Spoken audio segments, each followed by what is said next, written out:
সত্যি কথা বলতে কি, ইরান, ইসরায়েল, আমেরিকা একটা যুদ্ধভাব চলতেছিল বেশ দীর্ঘদিন থেকে। আমি অকপটে স্বীকার করছি, অকপটে বলছি যে আমি ইরানকে কবর দিছি, ইরান শেষ, ইরানের কুলখানি, ইরানের জানাজা সব হয়ে গেছে। আমি এই ভিডিও দিছি। ওরা তো আসলে মনে করছে ইরান তো একটা মাছির সমতুল্য, ভাবসাব এইরকমই দেখাইছে। আমি দেখছি তো বড় বড় নেতাগো, দুই নেতার বড় দুই কুতুবের বক্তব্য। তো বুকে রক্তক্ষরণ হয়েছে ইসলামী মুসলিম বিশ্বের এই অকম্মা উম্মার নীরবতা দেখে। আমি বারবারই বলছি, আমার ক্ষোভটা হলো, আমি একজন মুসলমান, আমার মাথায় টুপি আছে, কিন্তু এই 57টা মুসলিম দেশ সবগুলা মোনাফেক। আরে বাবা, অকপটে একটা ঐক্য মুসলিম বিশ্বের তো হতেই পারে যে না, আমরা আমাদের সমস্যার সমাধান নিজেরা করব, এখানে অন্য কাউকে নখ গালাতে দেব না।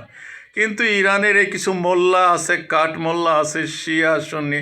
আরে বেটা, তুই কি এই শিয়া বা এই সুন্নির সমস্যার সমাধান করতে পারবি? এটা তো সব ধর্মেই আছে, হিন্দু, বৌদ্ধ, খ্রিস্টান, সব ধর্মের জাতি উপজাতি এই এক মানে ফেতনা তো এই ফেতনা তো আছেই। যেখানেই হোক মুসলমানদের ভিতরে তাও তো কম আছে, কিন্তু আমি তো একটা লোককেও কোনো ইতিহাসে কোনো প্রমাণ দেখি না যে সে একটা সমাধানের আসার চেষ্টা করছে। আর এই শালাগুলো একটু হাদিস একটা দিয়ে একটা লাইন বাঁকা করে দেয়, একটু প্রভাবশালী হইলেই কিছু লোকজন জমা করতে পারলে একটা ফতোয়া দিয়ে দিল, একটা সম্প্রদায় তৈরি করে নিল। আর কিছু তো বিধর্মীরাই সৃষ্টি করেছে। এই যে বাংলাদেশে একটা আছে না কি, ওই সম্প্রদায় কাদিয়ানি, এটা একটা সমস্যা। এটা তো সৃষ্টি করছে ব্রিটিশরা একটা ঝামেলা সৃষ্টি করার জন্য। আর এই মাথা মোটা মৌলবীগুলো, মাওলানাগুলো, এই মোল্লাগুলোও বোঝে না যাদেরকে সৃষ্টি করছে। এগুলো তো অত্যন্ত নিম্নমানের মানুষ, শুধু স্বার্থের মোহে। আর যারা তার অনুসারী তাদের বোঝা উচিত। আমি বলতেছি ভাই, আপনাদের তো বোঝা উচিত যে এই লোকটাকে কে নবী বানাইছিল। যাই হোক, তো এই শিয়া সুন্নি তো হয়েছে সেই আসলে অনেক বছর আগে, 1400 বছর আগেই সৃষ্টি হয়েছে। নবীজি মুহাম্মদ সাল্লাল্লাহু সাল্লামের পরলোক গমনের পরেই এটা সৃষ্টি হয়েছে। তো সেটা সমাধান করা সম্ভব না। এখন তারা একটা সম্প্রদায়, বিশাল একটা দেশ, আরও বিভিন্ন জায়গায়ও তাদের অনুসারীরা আছে। তো সেটা না হলে এখন পাশাপাশি অবস্থান করা, ওরা তো আল্লাহর কলেমাতে বিশ্বাস করে। ওরা বলে যে ওরা কোরআনের বহু কিছু চেঞ্জ করছে আসছে, সেটা ওদের ব্যাপার, ওরা বুঝবে। কিন্তু ওরা তো কলেমায় বিশ্বাস করে, ওরা তো মাথায় টুপি পাগড়ি পরে। আর ওই দেশটায় তো অনেক সুন্নি মুসলমানও আছে। এমন তো না যে ওইখানে সুন্নি মুসলমানদেরকে তারা কাইটা ফেলাইছে, মাইটা ফেলাইছে, অত্যাচার জুলুম নির্যাতন করতেছে, এরকম খবর তো দেখা যায় না। তাহলে এই কুরকুরি কেন? তাহলে এই বিভাজন কেন? আমি আমি 2-4 জনকে বলতে শুনেছি যে কচু কাটা করবে, কচু কাটা করবে। আরে বাবা, কচু কাটা করবে কেন? এই সমস্ত বলি কেন? সো যাই হোক, সেই মুসলিম বিশ্বের তো কেয়ামতের আগে ঐক্য হবে না। আর এই কাঠমোল্লাগুলো তো বলছে এই দেশের এই মুসলমানদের ভিতরে তো ঐক্য হতে দেয় না। তো 57টা মুসলিম দেশ, ওরা তো আরও নাকারিজ, ওরা তো মদের দোকান দিচ্ছে, ওরা তো বাইজির খানা খুলতেছে, আরও অনেক কিছু করতেছে। যাই হোক, আর ওই যে একটা মিশর, একটা বড় দেশ, কি হইলো, কি করতেছে, এটা তো চোখের সামনেই দেখা। এগুলো বিষয়ে ব্যাখ্যা দেওয়ার মতন অভিরুচি সময় নাই বা নষ্ট করা উচিত না। যাই হোক, তো আমি যেটা বলতে চাচ্ছিলাম যে ইরানের যুদ্ধটা দেখার আমার খুব ইচ্ছা ছিল আসলে এই কারণে যে ইরান ধ্বংস হয়ে যাবে বা আমেরিকারে ধ্বংস করে দেবে, এটা না। যে আসলে মানুষের একটা অত্যাচারের, একটা জুলুমের, একটা নির্যাতনের, একটা নিষ্পেষণের তো শেষ থাকা উচিত। বহু বছর ধরে এই দেশটার এত মানুষ এত কষ্ট করতেছে আসলে এই স্যাংশন ম্যাংশন দিয়া। তারপরেও আমি এদেরকে ধন্যবাদ জানাই যে ওরা জ্ঞান বিজ্ঞানে, সামরিক শক্তিতে এতটাই এগিয়ে গেছে, যেটা আমরা এই মুসলিম দেশ, গজবের দেশ আমি এটা বলি, এটার জন্মের দোষ আছে এটাতে, নাহলে এত গজব আজব কেন হবে? এই দেশ তো কিছু করতে পারে নাই, বরং পিছনের দিকেই যাচ্ছে। এরা অন্য দেশের পেটের মধ্যে ঢোকার জন্য খালি পিস পিস পিস পিস করে। আগো বলে স্বামী আছে বিদেশে। তো ইরানের তো কোনো বিদেশে কোনো স্বামী নাই, বরং ওরাই স্বামী 2-4টা দেশের। আমি ওদের আসলে ওদের ওদের শক্তিটা, ওদের মনোবলটা, ওদের ঐক্যটা আমার দেখার খুব ইচ্ছা ছিল। আমি সেই জন্য বলছি যে আমি এই যুদ্ধটা চাই। কসম কেটে বলছি, আমি এই যুদ্ধটা দেখতে চাইছি, আমার খুব ইচ্ছা। আমার তো জীবন জিন্দিগি শেষ বলতে গেলে, but I had a very keen desire to see this war. এবং সেটা শুরু হয়েছে। কি হবে না না হবে আমি জানি না, কিন্তু ইরান তো রয়েস হয়ে কথা বলতেছে না। ইরান ঠিকই মানে ইটের বদলে পাটকেল ছুটতেছে দেখতেছি আমি। আমি তো সারাদিনই দেখি, ইউটিউবে দেখি, অনেক ভিডিও দেখলাম আর কি। শুধু আশেপাশের যেগুলো মুনাফেক আছে আমার মতে এগুলোর সবগুলোকে একেবারে সাইজ করে ফেলা। জ্বলতেছে জ্বলতেছে, অনেক অনেক বন্দর জ্বলতেছে আশেপাশের। এবং ইরানের তো অস্তিত্বের প্রশ্ন, তো একটা মানুষের যখন বাঁচা মরার প্রশ্ন ওঠে তখন কি আর সে রাগ ডাগ করে কোনো কথা বলে বা কাজ করে? ওদের তো দেওয়ালে পিঠ ঠেকে গেছে, সুতরাং মরিয়ার বাঁচে। আমি তো বিশ্বাস 2 দিন পরেই ওই ইসরায়েল কান্নাকাটি শুরু করে দেবে যে বাবা এখন থামাইতে বলো, আব্বাজান এখন থামাইতে বলেন এদেরকে, ইরানকে।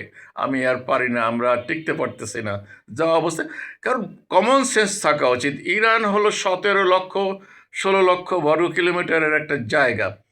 কোথায় কি আছে না আছে, কয় হাজার কত শত ইসরায়েল ওর পেটের ভিতরে জায়গা নিতে পারে। আর ওইখানে আমি তো মনে করি যে 1000টা মিসাইল অ্যাট এ টাইম যদি ছড়ে, তো ওর তো প্রতি বর্গফুটে বা প্রতি বর্গগজে একটা করে মিসাইল হিট করবে। এটা দুঃসাহস, এইটা হওয়া উচিত না। এই পৃথিবীটা একপাক্ষিক একটা একমুখী একটা পৃথিবী, একটা দানবীয় পৃথিবী। এটা আসলে ঠিক না। এটা একটা মানবিক পৃথিবী হওয়া দরকার। এটাকে আসলে একটা পরিবর্তন দরকার, সিস্টেমের পরিবর্তন দরকার। এই মুসলিম 10টা দেশ 5টা দেশ যদি ঐক্যবদ্ধ হইয়া জোরালো দাবি তুলতো, একদিনে এটা করা সম্ভব, একদিনে, ওই দিনে, সিঙ্গেল ডে। কিন্তু এরা তো ঐক্যবদ্ধ না। যেমন এই বাংলাদেশটা পরিবর্তন করা সম্ভব, এই নতুন ছেলেপেলেগুলো যেগুলো নষ্ট হয় নাই, আমি এদেরকে ভালোবাসি। আমার চাইতে ওরা 1000 গুণে ভালো। আমি যতটা পাপ করছি ওরা অতটা পাপ করে নাই, করতেই পারে না। ওদের সেই সময় হয় নাই, সেই বয়স হয় নাই, সেই সামর্থ্য নাই, সেই বুদ্ধি নাই, সেই মেধা নাই যে এই এই লুটপাট, এই রাহাজানি, চুরি ডাকাতি, এই চাঁদাবাজি এইগুলো করবে, দর্শন হত্যা এগুলো করলে আর ওরা এই বিপ্লব ঘটাতে পারতো না। আমার চাইতে ওরা অনেক ভালো। আমি ওদেরকে হৃদয় মন প্রাণ দিয়ে ভালোবাসি, ওদের জন্য আমি দোয়া করি। আর বিদেশে যে 1 কোটি 1.5 কোটি এই প্রবাসী থাকে, ওরাও যদি চাইতো, এই দুইটা দল যদি ঐক্যবদ্ধ থাকতো, এরা একদিনে এই পরিবর্তন করতে পারে, এই দেশের গুণগত পরিবর্তন। আর আলেম ওলামারা, আমার মতন টুপিওয়ালা সমস্ত মানুষ যদি একটা প্ল্যাটফর্মে আসতো যে আমরা একটা গুণগত পরিবর্তন চাই, কিন্তু দেখেন নাই, হ্যাঁ, এরকম 100 150 এ গ্রেটের আসন, এ গ্রেটের। আর ওই 4-5 জনের কথা আমি তাদের নাম দামও নেই না, উচ্চারণও করতে চাই না।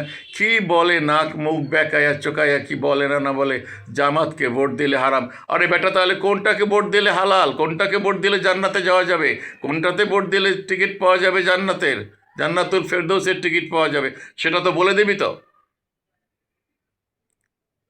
মানুষ নিন্দা করে, মানুষ হাসে। আর এই মুসলমান এবং ইসলামের দুশ্মনেরা শুধুই বিভাজন, শুধুই বিভাজন। একটা লোককে, একটা বয়স্ক লোককে এই যে ইয়াখোর কি বলে এগুলোকে, এই যে জর্দাখোর, পান চাবাইতে চাবাইতে দাঁত মুখ সব নষ্ট করছে। আরে জর্দা তো আরও খারাপ, সিগারেটের চেয়ে তো খারাপ, কারণ ওগুলো 3rd ক্লাস তামাক দিয়ে তৈরি করে, ওগুলো কোনো রিফাইন করে না। আরও ওগুলোর ভিতরে কেমিক্যাল ওই পারফিউম, ওই গন্ধ টন্ধ এগুলো মিশায়। So those are more harmful. আমি দেখছি তো মুখ চোখ পইচা ক্যান্সার ম্যান্সার হইয়া দাঁতের মারি মরি এইসব। সিগারেটে তো লাংসের সমস্যা হয়, এটা ভালো না, আমি ভালো বলতেছি না, কিন্তু তারপরেও সিগারেট, ভালো দামি দামি সিগারেট তো অনেক রিফাইন করা। তারপরে ওই যে সীসা মিশা কত কি খায়, ওটা তো আর মোল্লারা খায় না। মোল্লারা তো সারাদিন এই জর্দা চিবাইতেছে, পান চিবাইতে আছে, 24 ঘন্টা পান চিবাই, মুখ নড়তেই আছে। দেখবেন ওয়াশ করে, গন্ধ মুখ থেকে বের হয়, আর দাঁত দুধ দেখা যায় সব কালো। তো এইগুলো তো এই পান চিবাইব, জর্দা খাইব, আর এই ফতোয়া দিব, এই ফতোয়াবাজি করব। বলছি তো কোনটা ভালো দল, কোনটাকে ভোট দিলে এই দেশে শান্তি আসবে, কোনটাকে ভোট দিলে এই জাতিটা সামনে ঐক্যবদ্ধভাবে এগিয়ে যাবে, এই বিষয়ে এদের মুখ থেকে কোনো কথা নাই। যার জন্য আমি বলছি যে ইরানের উপর আক্রমণটা হোক, আমি দেখতে চাই এই আশেপাশের মুনাফিক দেশগুলোর কি পরিণতি হয়। আপনারা সবাই দোয়া করবেন যে যুদ্ধটা যেন আরও প্রকট হয়, ইরান যেন টিকে থাকে। জয় পরাজয় আমি বুঝি না, ইরানের অস্তিত্বের প্রশ্ন, ইরান যেন টিকে থাকে এবং সমুচিত জবাব দেয়। দেখার পালা, দেখতেছি। আল্লাহ হাফেজ, আসসালামু আলাইকুম।